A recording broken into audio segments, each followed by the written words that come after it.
सल्लल्लाहु अलैका या मोहम्मद सल्लल्लाहु अलैका या मोहम्मद सल्लल्लाहु अलैका या मोहम्मद। गौहर शाही मरहबा। मेरे अजीजों साथियों, अस्सलाम वालेकुम।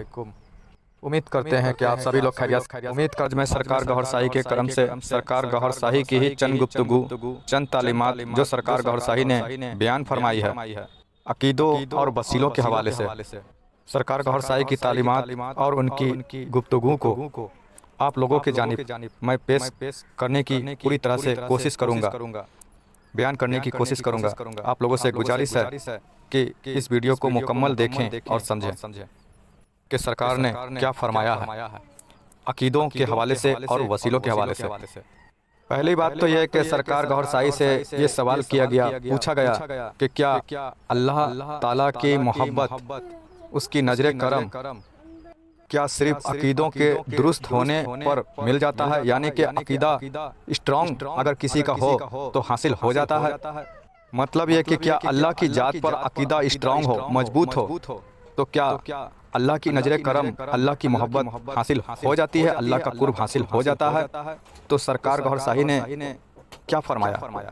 पहली बात, सरकार गौहर शाही ने बहुत ही खूबसूरत अंदाजों में बहुत ही खूबसूरत जवाब फरमाया कि ये रोजे अजल में जिसके किस्मत में, तकदीर में अल्लाह ने जिसको लिख दिया है उसे ही अता होगा। ये सरकार गौहर शाही ने इरशाद फरमाया।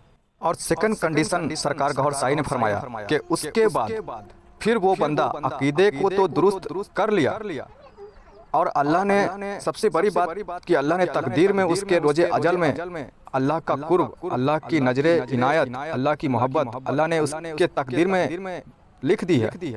लेकिन उसके बाद कि फिर वो कोई वसीला पकड़े। और तीसरी बात सरकार गौहर शाही ने इरशाद फरमाया कि तू खुद भी मेहनत करे। जब ये तीन चीजें मिलेगी तब जाकर रब तक रसाई होगी ना। सरकार गौहर शाही ने ये इरशाद फरमाया कि ये तीन चीजें जब मिलेगी तब जाकर रब तक रसाई हासिल होगी।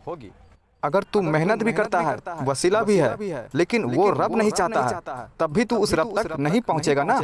तब भी तू उस रब तक नहीं पहुंचेगा अगर वो रब नहीं चाहता। और अगर बंदे के पास इन तीनों में से एक चीज भी ना हो तो फिर उसके लिए कुछ भी नहीं है। अब सरकार गौहर शाही से किसी बंदे ने यह सवाल किया कि मेरा पर्सनल अल्लाह की जात से ताल्लुक नहीं जुड़ सकता, तो सरकार गौहर शाही ने इरशाद फरमाया कि नहीं, जाती ताल्लुक, जाती रसाई जो अल्लाह की जात से जिसका जुड़ा है वो सिर्फ नबियों के लिए है। और उसके बाद बाकी जो उम्मतों का अल्लाह से निस्बत जुड़ता है, ताल्लुक जुड़ता है, वो नबी के जरिए जुड़ता है ना। तो इस बात से साबित हुआ, और ये हक बात सरकार ने फरमाया कि पर्सनल रिलेशनशिप जो होता है ना उम्मतों का, वो नबियों से होती है। नबियों से पर्सनल रिलेशनशिप हो सकती है। और बाकी जो उम्मत का रिलेशन, ताल्लुक, रसाई अल्लाह तक जो जुड़ता है ना, वो नबी के जरिए ही जुड़ता है। और ये एक प्रोसेस है अल्लाह से निस्बत ताल्लुक जोड़ने का, सेटअप बाय सेटअप है। अब जिस दौर में नबी आए, उम्मतियों ने नबी को देखा, अपना निस्बत, अपना ताल्लुक नबी से जोड़ा, तो इस तरह से उनकी निस्बत अल्लाह रब्बुल इज्जत से तो जुड़ गई, उनके ताल्लुक रब से तो जुड़ गए। लेकिन नबी के बाद जब हमारे हुजूर नबी पाक सल्लल्लाहु अलैहि वसल्लम खातिमुल अंबिया हैं, उनके बाद नबी है ही नहीं, तो बाकी उम्मतों का क्या होगा? तो हुजूर नबी करीम सल्लल्लाहु अलैहि वसल्लम ने ये विलायत का सिलसिला मौला अली के जरिए चलाया, ताकि आगे की उम्मत महरूम ना रह जाए अपने नबी से ताल्लुक, निस्बत जोड़ने में। तो ये जो विलायत का सिलसिला हुजूर नबी पाक सल्लल्लाहु अलैहि वसल्लम ने मौला अली के जरिए चलाया है ना, जो आज तक जारी है। और हर जमाने में, हर दौर में एक वली कामिल अल्लाह दुनिया में भेजता है। और हमारा आपका काम ये है कि ऐसे वली कामिल की, एक कामिल जात की तलाश करें, मेहनत करें, ताकि हम आप उससे निस्बत, ताल्लुक जोड़ सके। जब निस्बत, हमारा ताल्लुक ऐसे एक कामिल जात से, किसी अल्लाह वाले से जुड़ जाता है ना, तो ये हमारे लिए वसीला हो गया। और ये वसीला हमें नबी पाक सल्लल्लाहु अलैहि वसल्लम से जोड़ देता है। उसके बाद जब हुजूर नबी पाक सल्लल्लाहु अलैहि वसल्लम से हमारा ताल्लुक जुड़ जाता है ना, तब जाकर अल्लाह का कुर्ब, उसकी नजरे इल्तिफाक, उससे हमारा रिलेशनशिप, उससे ताल्लुक हमारा बनने लगता है। ये एक सेटअप है, ये एक प्रोसेस है। और किसी वली कामिल की पहचान, किसी अल्लाह वाले की पहचान हमें आपको अगर करनी है तो याद रखना, उसकी पहचान सिर्फ एक ही है कि जब उसके सामने तुम जाओ, उसके जानिब खुद को पेश करो, तो उसे देखकर तुम्हें अल्लाह याद आ जाए, अल्लाह की मोहब्बत तुम्हारे दिल में पैदा हो जाए, एक तरफ पैदा हो जाए, और वो तुम्हें अल्लाह का रास्ता ही दिखाए। हुजूर नबी पाक सल्लल्लाहु अलैहि वसल्लम से निस्बत जोड़ने का तुम्हें तरीका ही सिखाए।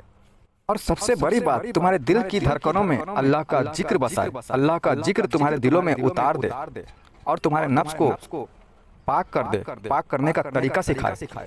तुम्हारे अंदर की जो रूहें हैं, तुम्हारे रूहों की वो बातनी तालीम से तुम्हें नवाजे। ये खूबियां अगर तुम किसी के अंदर देखो तो बिना शक सुबह के तुम उससे चिपक जाओ, उसके शकल सूरत पे मत जाओ, बस उससे चिमट जाओ। इसी में कामयाबी है। और आज इस दौर में ये रास्ता, ये हक की बात बताने वाला कौन है? तो सैयदी यूनुस अल गौहर अलरा टीवी के जानिब से, जो सरकार गौहर शाही की ही पैगामात लोगों को बता रहे हैं, रूहानियत की तालीम दे रहे हैं, और हम अब उनकी शकल सूरत पे जाते हैं। सरकार गौहर शाही है जो अल्लाह का रास्ता दिखाया लोगों को, अल्लाह वाला बनाया, ये रूहानियत की पैगामात, रूहानियत की तालीम दिया, और हम उन्हीं के ऊपर उंगली उठाते हैं। तो ये बात जान लो, ये अल्लाह वालों की पहचान है। सरकार गौहर शाही हक है, सरकार गौहर शाही से जुड़ो और अल्लाह वाला बनो। अल्लाह वाला बनने के लिए, जुड़ने के लिए नंबर डिस्क्रिप्शन में है, व्हाट्सएप ग्रुप लिंक है, आप ज्वाइन करो, जिक्र कल्ब की इजाजत लो और कामयाब हो जाओ। आज का गुफ्तगू मैं यहीं तक रखता हूँ, मिलता हूँ और नेक्स्ट वीडियो में। आज के लिए खुदा हाफिज, गौहर हाफिज, गौहर शाही मरहबा।